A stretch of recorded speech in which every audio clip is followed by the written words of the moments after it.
with instruments in the wintertime and stuff like that, taking it from your house, putting it in your car, and even if it's sitting there overnight, it won't kill it, right? But you do that every night or 4 nights a week, and suddenly the neck on your guitar is like this.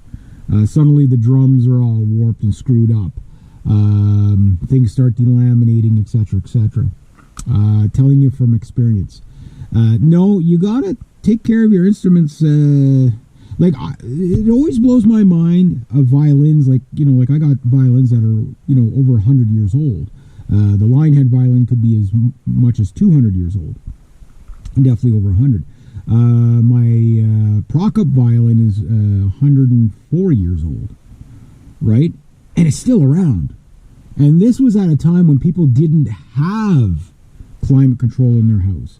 How did they keep these instruments so well protected? You know what I mean? Like it's amazing. Like how many times they must have had to glue things back together. Jaco Pastorius. Basically, he went to a fretless electric Fender bass. He knocked the frets off of it because he wanted a fretless bass. He had one, and he paid a lot for like a stand-up bass. And because he lived in Florida, it's so humid there. He came in the house one day, and there was a thing that's like basically all in pieces on the floor because it just delaminated, right? So that's why he went with the electric bass without the frets on it. Is because of that. But it gives you an idea, like delaminations happen. Acoustic guitars.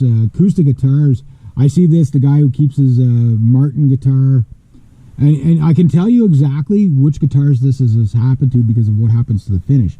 Most guitars have acoustic guitars have either a stain or a lacquer on them, right? Or a varnish. That's usually what they have on them.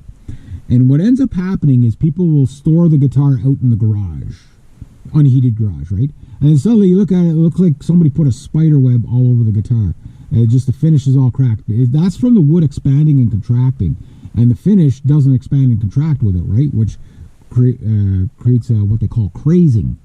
That's what they call it on sailboats. It's like, it just looks like just a series of spider webs. Just all these little cracks that just, and then eventually stuff flakes and falls off. But yeah, no, I see that and I cringe. It's like stored in the house. Oh, no room for it. It's a guitar. You have fucking room in the house. It's just a guitar. It's not a friggin' elephant. You know what I mean? Put it in a closet, or somebody who has like a really damp basement and they leave their guitars in the case in the basement, and then the guitar like just takes on all that moisture and it just smells like a wet dog. Oh yeah, that's nasty. But anyway, yeah, so like just take an inventory of the guitars I have. The Mark Holcomb 6-string, 7-string. Really love those guitars. My Jackson Flying V's, the two of those, they're a lot of fun. But the cheaper Flying V, I'm probably going to flog it just because, like I got 2 Gibson SGs, 2 Jackson Flying V's, 2 Mark Holcomb PRS's. What else I got? Let's see. How many guitars do I have here? Oh, the 8-string, yeah, the LTD 8-string, yeah, that's 7. Is that all my guitars? I think that's all my guitars. Yeah. And then the 2, the TAC G model 12-string, and then which that one I'm disappointed in for sure. I love the guitar, but boy, it really didn't hold up at all.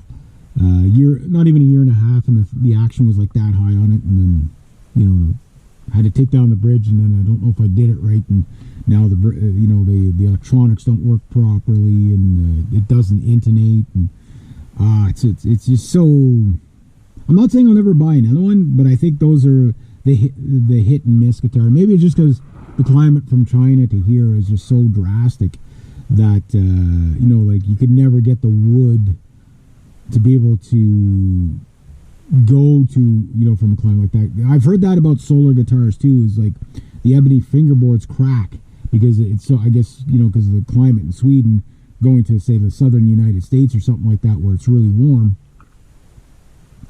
The wood doesn't hold up as much. You know what I mean? But most of the guitars are made in like Mexico, Indonesia, China. You know what I mean?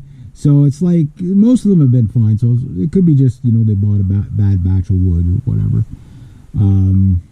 But no, the guitars I got, I think, for the metal stuff, obviously is what I'm really after. I've definitely got that area covered. But I am going to get like a Strat, a Tele, Les Paul, another SG, But I'm trying to like I want to buy a whole bunch of guitars as because they are investments. Like they do go up in value if you keep them in good condition, right?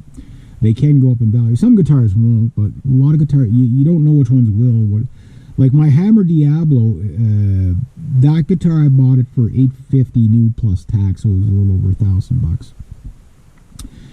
And that same guitar now in mint condition is $4,000 on Reverb. Now Reverb is where they took cool used guitars and just got really stupid with the prices of them. You know what I mean? So I would never buy anything from Reverb just for that reason, that it's so overpriced. You're better off to buy a new guitar or just buy it, locally from somebody who doesn't know what they have, right? I found an RG750, the same like the one I had, my first pro guitar that I bought, the one that got stolen. Yes, I'm still bitter about it. I'll always say that.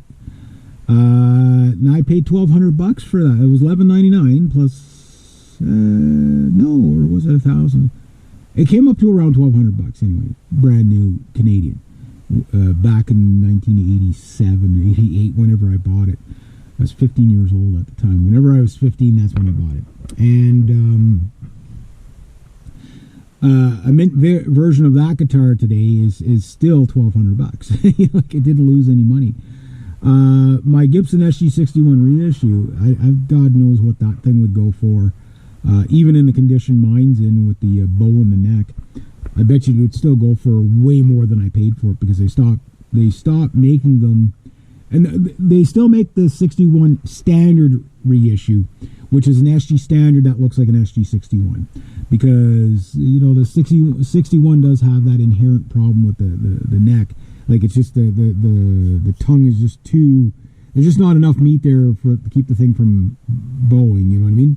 It plagues all SG61 reissues, which is too bad, because the guitar otherwise is just such an absolute awesome guitar. That's the reason why it's my favorite guitar, ever.